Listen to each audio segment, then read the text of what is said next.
नमस्कार साथियों, मैं सीमा यादव। उम्मीद करती हूँ आप सभी अच्छे होंगे। शुरू करूँगी अगला भाग, उतरती हुई धूप। ये एक युगल की कहानी है जो विद्यार्थी हैं, हॉस्टल में हैं। प्लीज़ सुने और अपना रिएक्शन भी कमेंट करके दें, आपको ठीक लग रहा है या नहीं। धन्यवाद। तुम बातें तो ऐसे करती हो जैसे स्वयं शरीर से ऊपर हो। शरीर की भी भूख प्यास होती है। पता नहीं कभी तक तो तुम्हें और इस प्यास को अलग अलग करके देख नहीं पाई। लगता है जहाँ मन, शरीर, आत्मा एक तरफ भागते हैं, वहाँ शरीर पूजा है। जहाँ वे अलग अलग होते हैं, वहाँ शरीर बोझ है, पाप है। पाप और पुण्य, पूजा तो बेमानी है। बोझ की बात समझ में आती है। अंधेरा पूरा पूरा उतर आया था। इसे लगा उनके जीवन की गति कुछ धीमी पड़ रही है। उनके बीच जो कुछ था वह तेजी से बदल रहा था।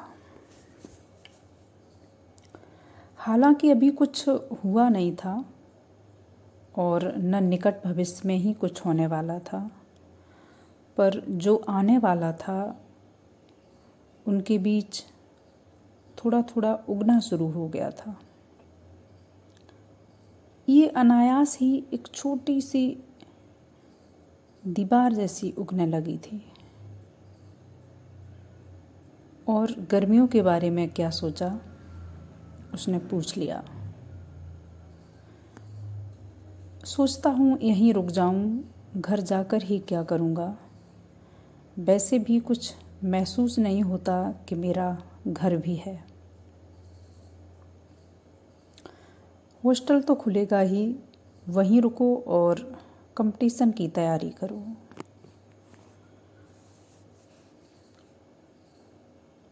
सुनो, मुझे कुछ चीज़ें खरीदनी हैं। तुम आराम करना चाहो तो यहीं रुको, मैं आधा घंटे के लिए चौक जाऊंगी। यहाँ क्या करूँगा पड़ा पड़ा, पर कल नहीं खरीद सकती। कल सामान बांधने में निकल जाएगा। कितना सारा बिखरा पड़ा है, शाम की गाड़ी से जाना भी है। परसों चली जाना तो। बाबूजी की तबीयत ठीक नहीं है, वो चिंता करेंगे। उनका खासा ख्याल भी रखना पड़ता है। ठीक है, फिर भागती रहो। कब तक भागोगी दूसरों की खुशियों के लिए? लगातार भागती रहो तुम। तुम्हें सिर्फ मेरी ही खुशी कभी नहीं दिखी। सोचा तुम मुझे इतना तो जानते ही हो, मुझे लेकर हमेशा परेशान रहते हो। मैं जब तक तुम्हारे साथ रहूँगी तुम परेशान ही रहोगे, वह बोली।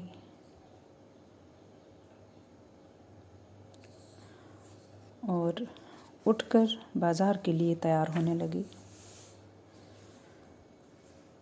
तुम यह सभी लोगों को खुश करने की सोचती हो ना, देखना वे कभी खुश नहीं होंगे और ना ही तुम। क्या श्राप दे रहे हो? वह पलटी। श्राप नहीं, हमारे देश के इस हिस्से की लड़कियां बड़ी ही निस्वार्थ, देवी और बलिदान करने वाली निकलती हैं। बेचारी जवानी से ही मर जो जाती हैं। तो ठीक है, दूसरों के लिए कितने हैं जो मर पाते हैं। जिसे तुम बलिदान समझती हो वह मूर्खता है, ठोस साबुत मूर्खता। चलो, वह जल्दी ही लौटी।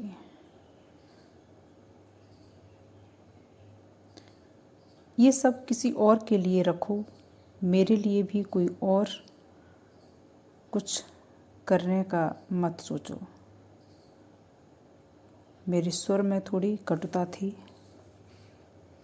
एक देवता पर 2 फूल चढ़ सकते हैं, पर एक फूल 2 देवताओं पर नहीं।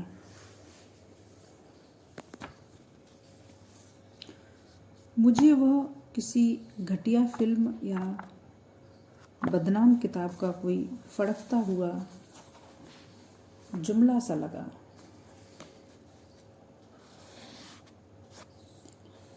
ये लड़कियां फिल्मी टुकड़ियों और अधकचरे उपन्यासों की कड़ियों में जीती हुई लड़कियां जिंदगी के लिए कुछ सोच भी नहीं पाती हैं, जो बहुत तेजी से बदल रहा होता है।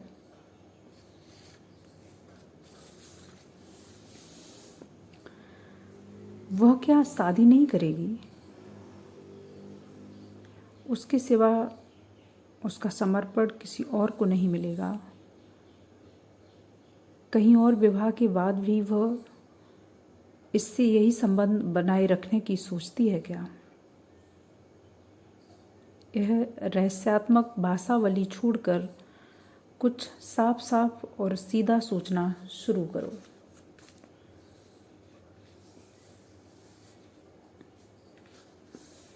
आवाज में तीखेपन ने उसे चौंकाया इस बार।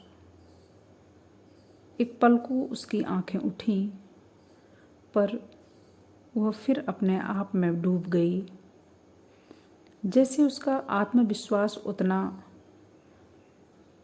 प्रगाढ़ नहीं था कि वह यह सब और भी बहुत कुछ डुबोने की क्षमता रखता था। कुल मिलाकर उसकी मुद्रा को देख के ऐसा लगा जैसे ये सब वो दर्जनों बार सुन चुकी है।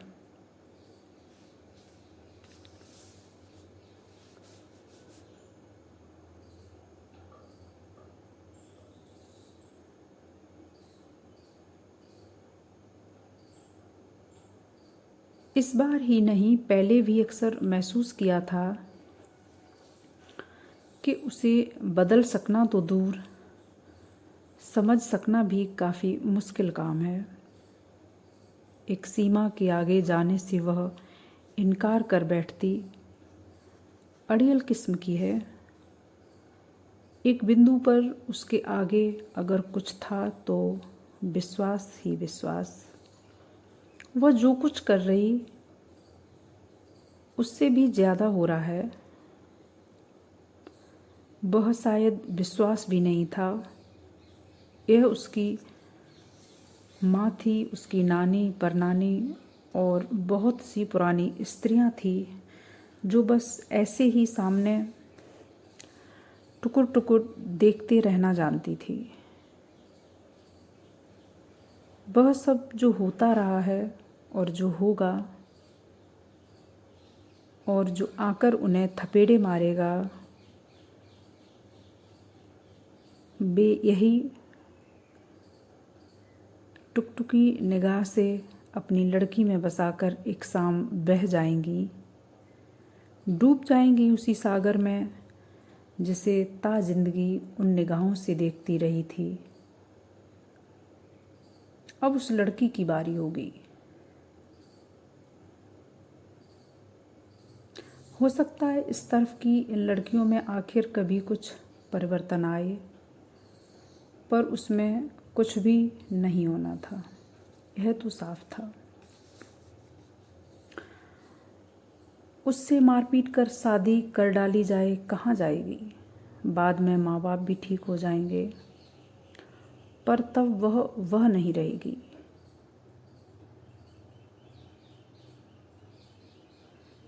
अपनी खुशी के लिए मैंने इतने लोगों को ठेस पहुंचाई, यह मुझे भी जीने नहीं देगा। यह भी हो सकता है कि वास्तविकता ही उसके बीच के सारे फर्क को पिघला कर बहा ले जाए। दोनों बाजार के लिए निकल दिए।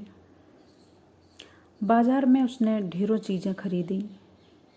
उसके लिए मक्खन, चीज़, बादाम, काजू, किशमिश, मुनक्के, 2 किलो घी का डिब्बा,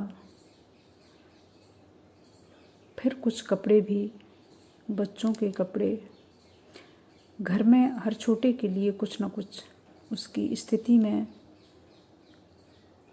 और कोई होता तो ज़रूर अब तक अपने परिवार और उसके सारे सदस्यों के लिए कटुता से भर गया होता, लेकिन वह ऐसी नहीं थी। वह सरस्वती थी। पहले ही वहाँ पहुंचकर वह अपनी अटैची लगा रही थी। स्वास्थ्यवर्धक चीज़ें उसने अलग रख दी थी। गर्मी में थोड़ा थोड़ा करके खाना, पर खाते ज़रूर जाना। बादाम को घिसना, पीसना नहीं। रात के दूध में शहद डालकर पीना। बड़े सुबह शहद और पानी भी अच्छा होता है। पढ़ाई तो करोगे ही, अपने स्वास्थ्य का भी ख्याल रखना। यहीं रहो। घर बहुत दिनों रहने से फिजूल वक्त बर्बाद होता है। और न जाने क्या क्या समझाती रही, जैसे कोई माँ या नानी हो। मेरे अंदर से कभी कभी खून उबलने लगता कि ये ढोंग कर रही है या सच में इतनी ज़्यादा समझदार है।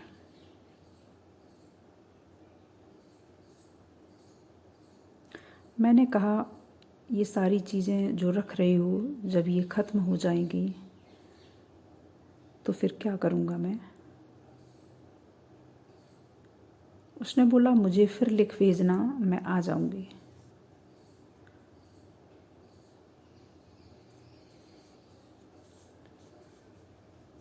वह पागल हो गई थी। लगा कि उसके साथ दिन खराब गया, ऐसे ही कितने और दिनों की तरह जब यह उससे अलग होकर बेहतर महसूस करता था।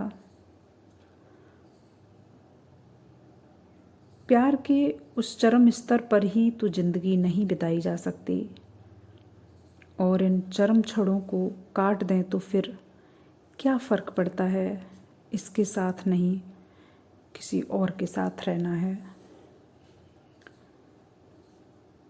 उस तरह यह भी नहीं वहाँ पहुँचता जहाँ वह थी, सिर्फ रास्ता ज़रूर दूसरा था। जहाँ से चीज़ों को बस होने दिया जाए,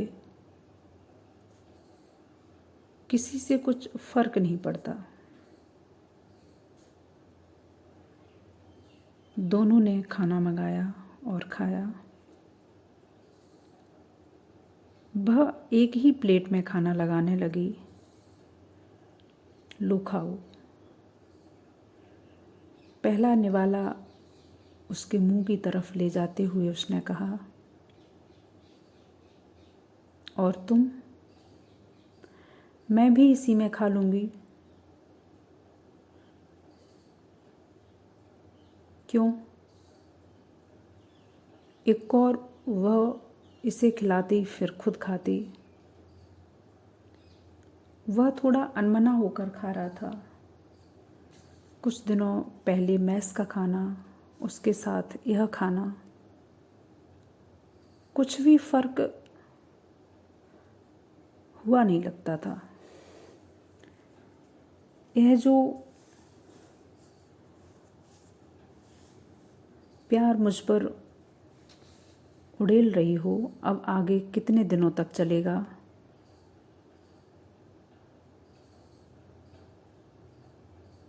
वो कहीं ना कहीं अंदर से बेचैन हो रहा था।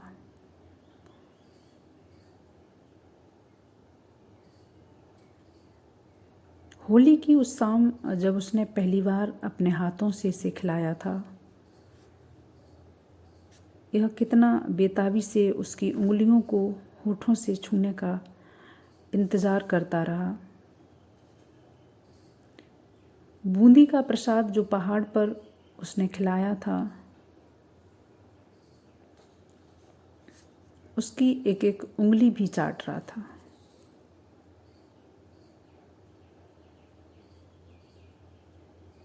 आंखें नीची किए वह सिर्फ रोटी को दाल में भिगोती रही। क्यों? इसने फिर कुरेदा। लो खाओ। क्यों? क्या सोचने का भी मन नहीं करता? शायद। मैं कह रहा था कि ऐसा अब कब तक चलेगा? सोचो तुम, यही सब बेकार का सोचने को बचा है तुम्हारे लिए। जो मर्जी आए सोचते रहो, पर खाते भी रहो।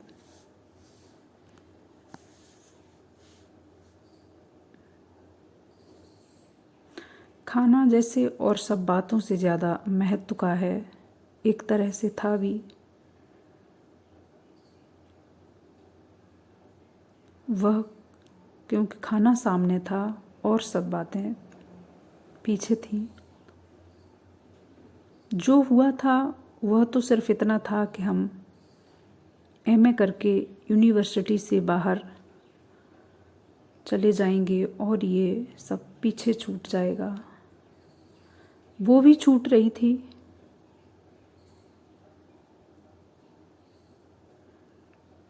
कमरे में खामोशी थी। उसके चेहरे पर तब कुछ भी नहीं लगा। उदासी, खुशी, विषाद, कुछ भी नहीं। वह एकदम चुप थी।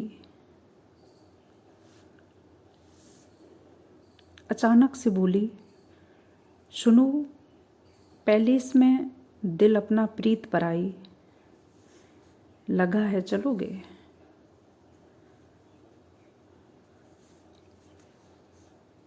इसने देखा घड़ी 9:15 बजा रही थी। जाया जा सकता था। उन छोटी बातों में उलझे रहने से तो यही अच्छा था कि पिक्चर हो आया जाए।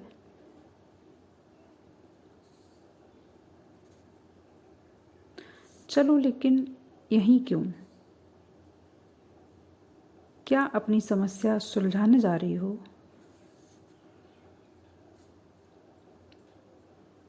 तुम्हें मतलब समझ लो, मैं मीना कुमारी को देखना चाहती हूँ बस। अच्छा ठीक है, चलो फिर। उसने खाना जल्दी ही ख़त्म किया। फिर दोनों तैयार होके निकल पड़े।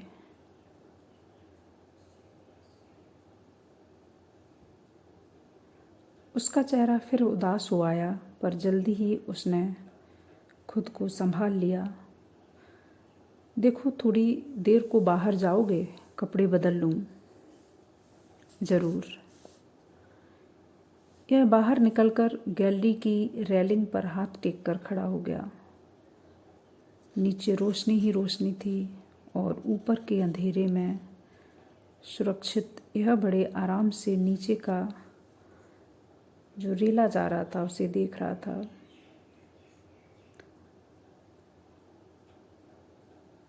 सुनो, उसकी महीन आवाज़ पीछे से आई। वह अंदर आया। उसने कपड़े बदल लिए थे।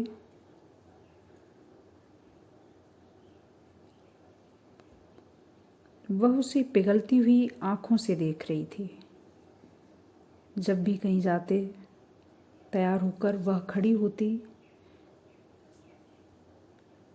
वह उसे हल्के से बांधता, कभी कभी चूमता भी था। अच्छी लग रही हो। वह चलने को हुआ तो बोला, सुनो, मुझे आंचल उड़ा दो। उसकी आंखों में एक याचना सी दिख रही थी। वह लड़की जिसने हमेशा इसे दिया ही दिया था, वह अब झोली फैलाए खड़ी थी। उसकी आंखों में वह था कि वह टाल न सका। वह कुछ भी मांगती, वो उस वक्त उसे दे गया होता।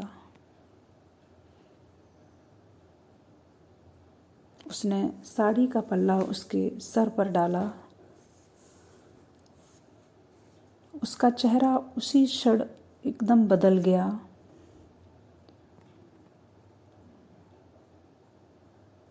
यह साड़ी उसके गालों पर चिपकने लगी, फिर अनायास ही उसे अपने से चिपका लिया। आंखें मूंदे वह बेसुध उसके कंधों पर सर रखे खड़ी रही।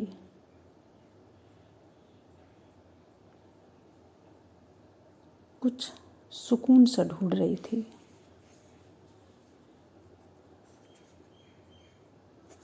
जो शायद इस जहां में कहीं होता ही नहीं है। वे जब थिएटर में घुसे तो फिल्म शुरू हो चुकी थी।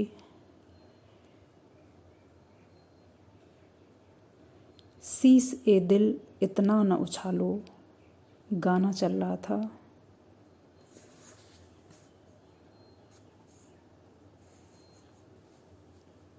हॉल में अंधेरा था। सीट पर बैठते ही उसने उसका हाथ अपने हाथ में ले लिया और कस के मुट्ठी बंद कर ली। अच्छी लगती है न तुम्हें? उसने सामने देखते हुए पूछा। कौन? वो बोली, मीना कुमारी। ओह, मैं समझा उसकी बात कर रही हो जो मुझे मीना कुमारी से भी ज़्यादा अच्छी लगती है। इसे अपनी शरारत पर मज़ा आया। वह अंधेरे तक पहुंचकर दिन की उस आखिरी खिचखिच तक बहना चाह रही थी। बगल में बैठी हुई तब इसे और ही ज़्यादा अच्छी लगने लगी।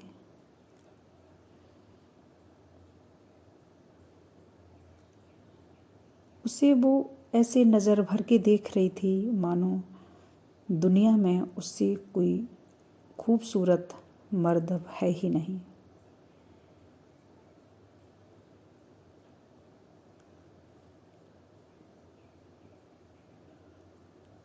उसके दिमाग की सारी कटुता जैसे कहीं बहकर निकल गई हो। वे वैसे ही बैठे सिनेमा देखते रहे जैसे पहले बैठते थे। कुछ भी नहीं बदला था। निकट भविष्य में जो कुछ होने वाला है उसकी तरफ वो अभी सोच ही नहीं रहे थे।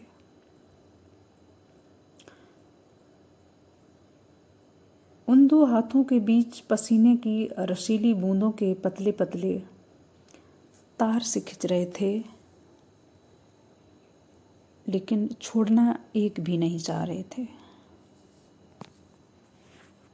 हॉल में ज़्यादा लोग तो नहीं थे। पिक्चर शहर में दूसरी बार लगी थी, जो काफ़ी दिनों से चल रही थी। इंटरवल में वे थोड़ी देर को बाहर आए। लौटते हुए उसने ही पीछे पड़े सोफे पर बैठने को कहा। सीट के नंबर ज़रूर थे, लेकिन बालकनी पर जिसकी ड्यूटी थी वह गिने चुने लोग होने की वजह से खिसक गया था।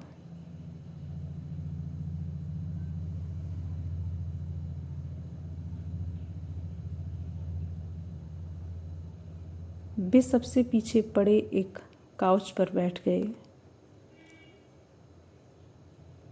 अब वहाँ पे कुर्सी, अलग अलग कुर्सी वाली चुभन नहीं थी।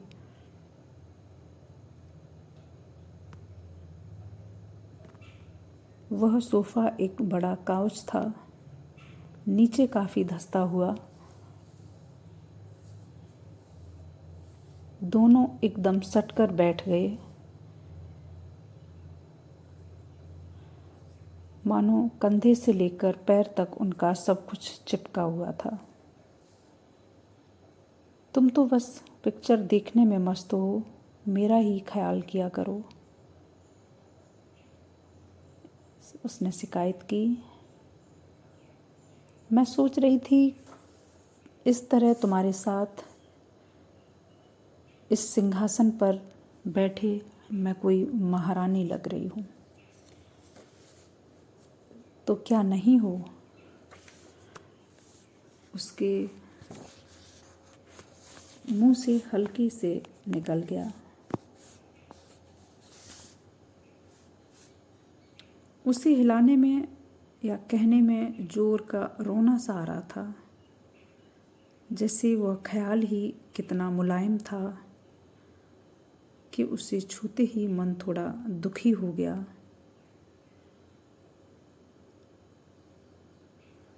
उसे यह छोटी छोटी बातें बेहद पसंद थीं। इन्हीं से उसे बड़ी सी खुशी मिलती थी।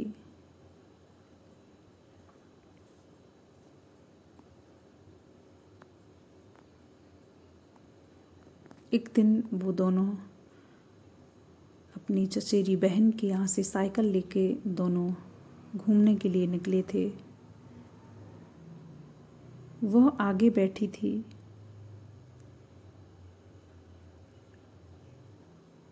अचानक से बोल पड़ी, कितना अच्छा है इस तरह तुम्हारी कैद में होना और यूं ही रहना। उसने कहा था रास्ते में चलती साइकिल तो बोलते समय उसका मुंह थोड़ा झुक जाता था।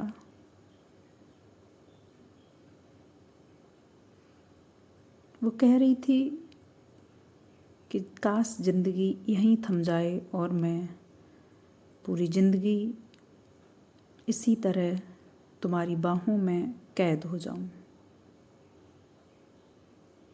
अरविंद, इतना मज़ा मैं क्या किसी और के साथ कर सकूंगी कभी?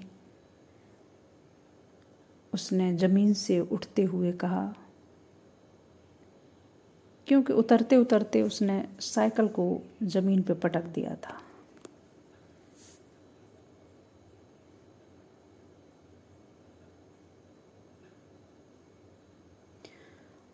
उसने उसे सोफे पर और अपने पास खिसका लिया। दोनों फिल्म देखने लगे।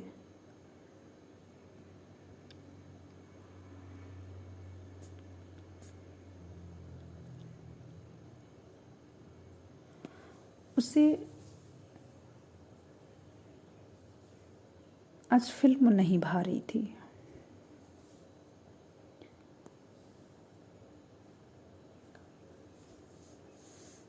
वह बोली, तुम आलती पालती मार के बैठो, मुझे तुम्हारी गोद में सर रखना है। उसे लगा कि जो जिंदगी है उसको मैं आज जी लूं, कल शायद किसी की कैद में होंगी मैं। ये पल दोबारा कभी नहीं आएंगे। तो वो पूरी जिंदगी एक ही दिन में जी लेना चाह रही थी।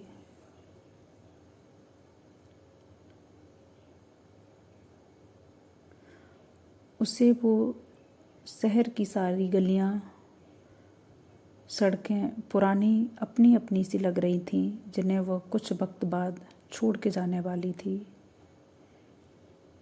बाद में ये सब बिखरा बिखरा हो जाएगा। प्रेम करने की सहूलियतें वह शहर उसे बहुत दे चुका था। अब शायद बिछड़ने का वक्त था। अजीब शहर था। धन्यवाद। आज के लिए बस इतना ही।